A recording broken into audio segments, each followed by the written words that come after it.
So I'm saying my prayers to give me strength and help me today because it's raining out. It's a little chilly and I gotta go do doctor stuff. I had to stop at the pharmacy and pick up seizure meds. But you gotta do what you gotta do and I gotta walk that. I have to walk the straight path. I gotta walk outside. I gotta do it all sober. And there's a very good chance that I might not make it back today. I might be taken out into an ambulance and brought to the hospital, or I might be left on the side of the road again. But I'll say some prayers. I also will say some prayers for my father's soul, as well as some prayers for my passed away mother that hopefully her soul can be forgiven. And I hope that God gives me strength. I know I seem like a religious freak in these videos, but that's only because God exists. When I was on the side of the road and by many other experiences I've had, as well as some of the abuses I've had to endure, I've been able to become really religious.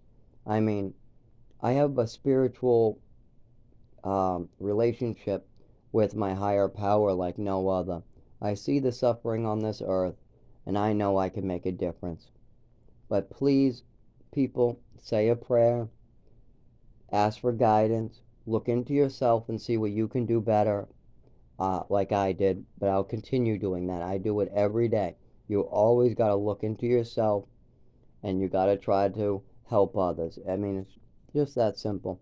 Like, I am scared to death of what's going to happen to me today, but I'm going to do it. I took my seizure medication. I'm doing better than I was this morning or even an hour ago. And I'm getting ready to go out. I'll bundle up. This isn't as bad as winter. I try to think positive and count my blessings. I have food. I get to come home to an apartment. There's homeless people out there that don't have these things. And I'm going to say a prayer for them as well, that they find guidance, sobriety, and they find what they need to survive. And hopefully, I come back home with no injuries.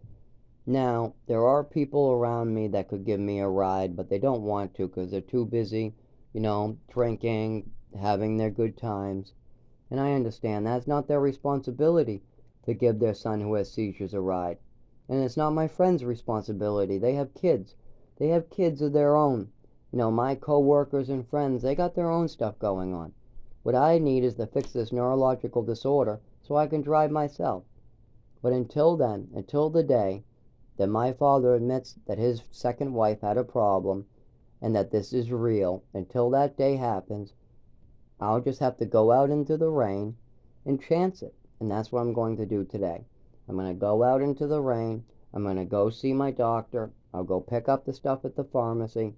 And then I'll come home if I make it. If not, I have a Life Alert bracelet.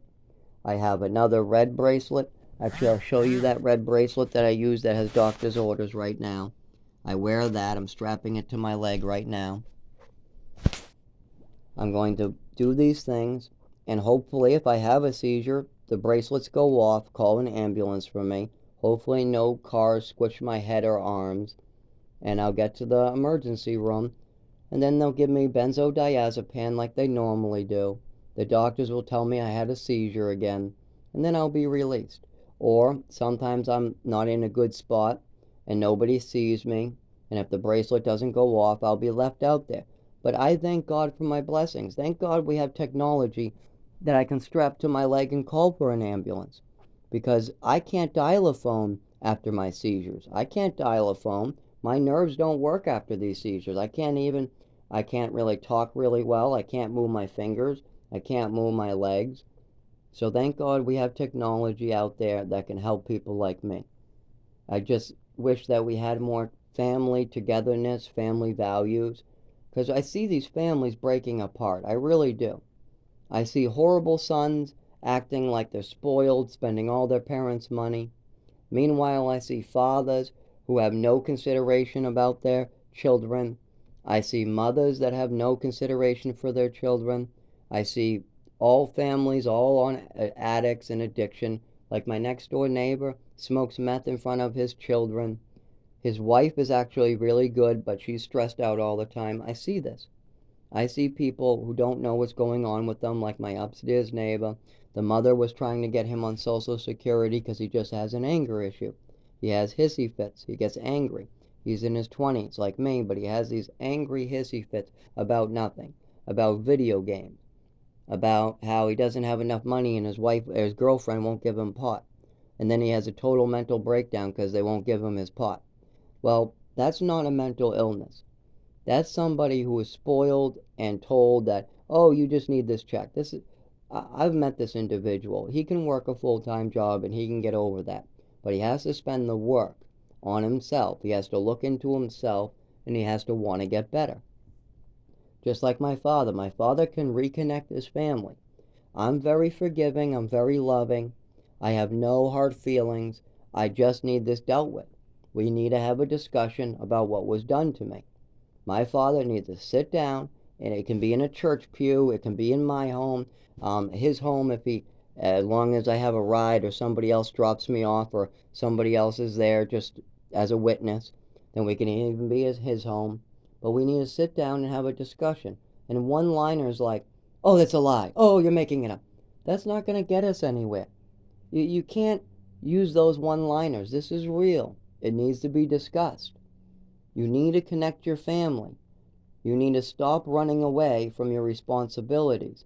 You need to stop hiding in the kitchen while your wife is getting drunk with her liver failing. You got to stop allowing her to have all these mental illnesses. Now, he didn't stop it, so she passed away. And I'm next. He's also not dealing with this now. So I'm next to go. But that's not right. You cannot do this to people and then be like, oh, well, you deal with it. That's not right. And I see it all over the place. I saw it with one of my girlfriends who I had an emotional connection with. She came from another country. Her father and mother didn't speak English. They wanted money.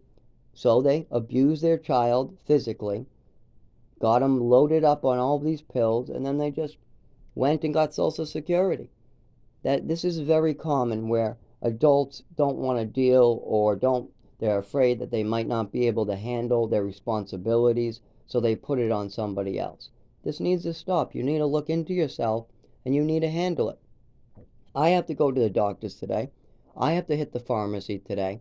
It's raining. I know I'm going to shake. I know this is going to be painful. I know this is going to be hard. I know I could get hurt today from going out there, but I'm going to do it. I've asked God for strength. I've taken one of the seizure medications that helps a little. It's not perfect. It's only a temporary band-aid while we try to figure out more of this. But until my father admits that there was a problem going on, I'm years away from getting any proper treatment. So for now, I have to ask for strength. I got to do what I got to do and ask for strength from God. I also have to stay sober because I always have a choice. Like if I get an infection, I have a choice. I can treat myself or I can do nothing and just go to doctors. Now, doing nothing and going to doctors doesn't pay at all. You don't get any money to pay your bills while you're going to doctors and while you have an infection and while you're having seizures. They don't pay you for that. At least they don't pay me for that.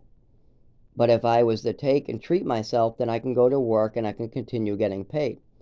But I made that bad decision a long time ago, over and over. We're not going to make that decision anymore. This time, we're going to lose everything and I might die. That's what we're going to do. We're going to pray for God to give me strength. We're going to pray to God to wake up my family.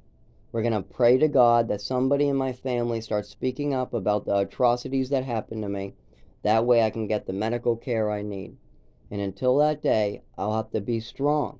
I have to go out in the snowstorms and walk 3-5 miles and have seizures on the side of the road, brush myself off, and keep going. That's just it. And if I can't keep going, then I need to take an ambulance to the hospital. And that's just what will happen. There's nothing I can do about that, except for keep going to the doctor, and that's what I'm going to do.